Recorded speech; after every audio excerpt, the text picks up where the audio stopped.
नमस्कार आज new blog को स्वागत करछि। आज हूँ दांड पहरा आपण मैंने समस्त जानते जहाँ भी षठी ओषा कह जाए। बर्तमान पूजा समस्ते पलि आसते पूजा आरंभ हो गला। देखु समस्ते आसिक पहुँची जाते निज निज भोगराग धरी देखी पारे। मुझे आसिक पहुँची जाती वीडियो बनवाई सिंदूर लगेदेली।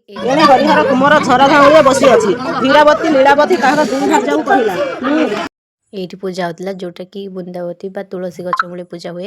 ये बहुत सारा भोग रोग भी था देखी दीप पूजा स्टार्ट हो गला। देन आमर पूजा ठाकुर को समर्पण करागला। देन तापर देखु केते सारा भोग आसला। बहुत घर बहुत बहुत भेराइटी बहुत बहुत आइटम आसला।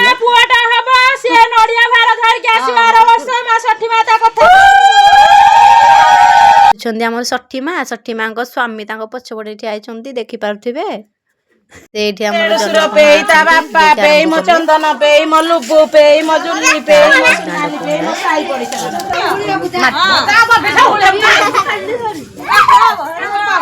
चंदनी साइड चंदनी